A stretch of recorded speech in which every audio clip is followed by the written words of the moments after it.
Thank you for flying in and joining us on Book Birdy Buddies. Raising Dragons, written by Jerdine Nolan, illustrated by Elise Primavera. Pa didn't know a thing about raising dragons. He raised corn and peas and barley and wheat. He raised sheep and cows and pigs and chickens. He raised just about everything we needed for life on our farm, but he didn't know a thing about raising dragons. Ma didn't know about dragons either. She made a real nice home for us, but when it came to dragons, she didn't even know what they wanted for dessert. Now me, I knew everything about dragons, and I knew they were real. At first, Pa thought the notion of dragons on a farm was just plain foolishness. I'm not too particular about fanciful critters, and I don't have any time for make-believe, he told me one day. So when Pa said he didn't want to talk anymore, I knew I'd better keep my opinions to myself. I did my chores with my thoughts in my head at one end of the barn, while Pa worked at the other end with his thoughts. I remember the day my life with dragons began.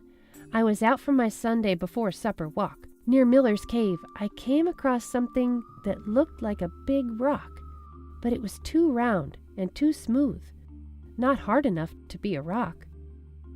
Carefully, I rolled it into the cave and went to fetch Pa.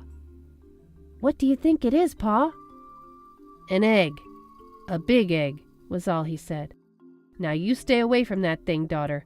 No telling what'll come out of it." I couldn't tell if Pa was more scared than worried. "You just stay away, you hear me?" he said, pointing a finger. I always minded my parents, never had a reason not to. And I tried to mind Pa now, but I could not stay away. Day after day I'd go to Miller's Cave to wait and watch and wonder, what is coming out of that egg? One night I couldn't sleep. I got out of my bed and climbed out of my window onto the perch Pa had made for me in the oak tree. But a loud noise broke the stillness of the night. Crack! It was louder than 100 firecrackers on the 4th of July. Crack! I heard it again. This time louder than before. It was coming from Miller's Cave. At the first hint of dawn, I headed toward that sound. There, in the corner of the cave where I'd left it, was the egg. And pushing its way out, like I've seen so many baby chicks do, was a tiny dragon poking through that shell with its snout. It was love at first sight. "Hey there, little feller, welcome to the world," I sang soft and low. As I stroked his nose, a sweet little purring whimper came from him. As I touched skin to scale, I knew I was his girl and he was my dragon. I named him Hank. Hank was just a joy to have around. He was a fire-breathing dragon, and he made sure he kept his temper whenever I was near. Pa wouldn't have seen the sense or the use of having a dragon around who ate you out of house and home. Thankfully, Hank preferred fish, frogs, eels, and insects to beef, lamb, chicken, and pork. And he did have a healthy appetite. Ma never wanted to know about Hank. Whenever I wanted to talk about him, she'd cover her ears and sing. She said that having a dragon around had to be worse than having a field full of critters. But it wasn't. Ma and Pa taught me about caring for living creatures from the day I was born. They taught me about raising lots of things, but they never imagined I would someday care for a critter most folks didn't even believe existed. It did take a little time, but whether they liked it or not, Hank was part of our lives. He was an awesome thing, growing to be as big as the barn from tail to snout. Hank was very clumsy when his wings came in, but once he learned how to use them, we'd go flying, mostly at night. Up until then, I had been afraid of the dark.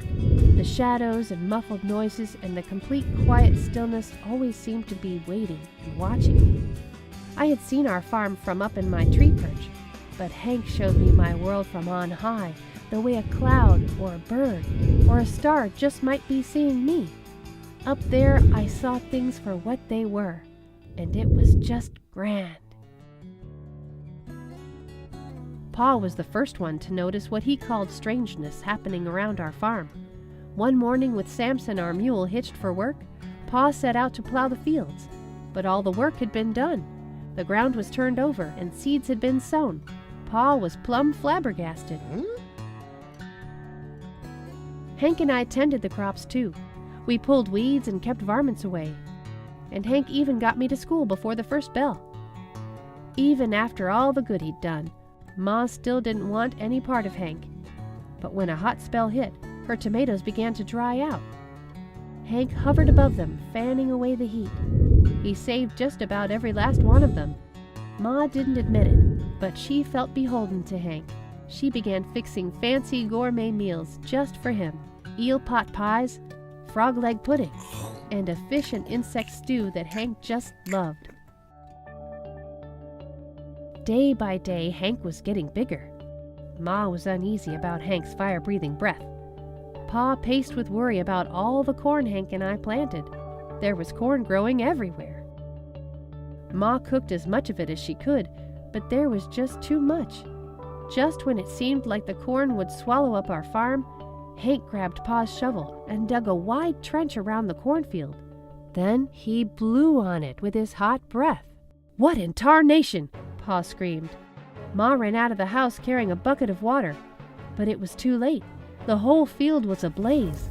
We couldn't believe our ears. Pop, pop, pop, pop, pop. Or our eyes. Hank was making popcorn. It took an entire week to salt and bag it. We sold it all at a profit. It was the first dragon-popped popcorn anybody ever saw or tasted. Oh, it was real good, too. When Ma harvested her tomatoes, Nancy Akins bought some. She claimed they had medicinal value. She said they cured her gout. Pretty soon, folks wanted dragon-grown food like they wanted medicine or magic cures. But there was nothing medicinal or magical about it. It was just Hank. The crowds and attention decided his fate. One evening, Ma and I were sitting in front of our pot-bellied stove. She was shelling peas, while I read Murdoch's Adventure Atlas of the Known and Unknown World, a book I'd gotten from the library that morning. In that instant, I realized what I needed to do.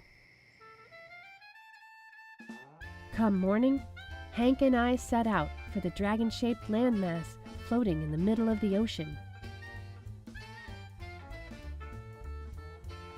There were dragons everywhere.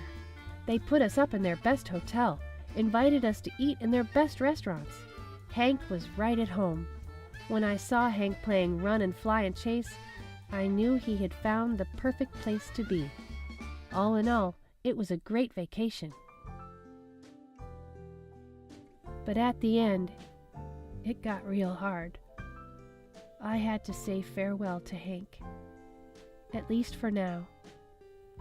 Normally, I don't get mushy at departing, but when Hank turned to me and called me Cupcake, I boo-hooed a heap.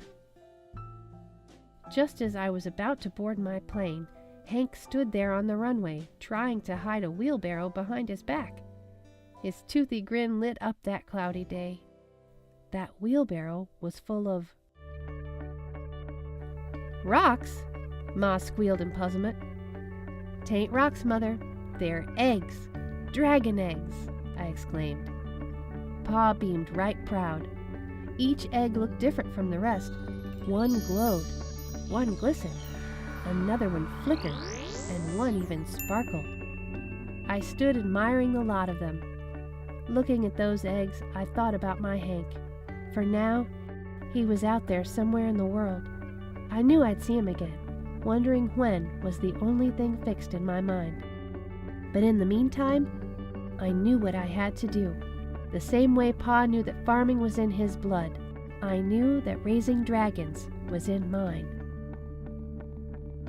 There are some things you just know. That was Raising Dragons, written by Jerdine Nolan, illustrated by Elise Primavera. Nestle in for one more story with Book Birdy Buddies. The Dot by Peter H. Reynolds. Art class was over, but Vashti sat glued to her chair. Her paper was empty. Vashti's teacher leaned over the blank paper. "Ah, a polar bear in a snowstorm," she said. "Very funny," said Vashti. "I just can't draw." Her teacher smiled. "Just make a mark and see where it takes you." Vashti grabbed a marker and gave the paper a good strong jab. "There!" Her teacher picked up the paper and studied it carefully. She pushed the paper toward Vashti and quietly said, "Now sign it." Vashti thought for a moment. "Well, maybe I can't draw, but I can sign my name." The next week, when Vashti walked into art class, she was surprised to see what was hanging above her teacher's desk. It was the little dot she had drawn, her dot, all framed in swirly gold. I can make a better dot than that." She opened her never-before-used set of watercolors and set to work. Vashti painted and painted. A red dot, a purple dot, a yellow dot, a blue dot. The blue mixed with the yellow. She discovered that she could make a green dot. Vashti kept experimenting, lots of little dots in many colors. "If I can make little dots, I can make big dots too." Vashti splashed her colors with a bigger brush on bigger paper to make bigger dots. Vashti even made a dot by not painting a dot. At the school art show a few weeks later, Vashti's many dots made quite a splash.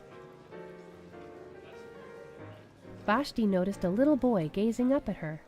"You're a really great artist. I wish I could draw," he said. "I bet you can," said Vashti. "Me? No, not me. I can't draw a straight line with a ruler."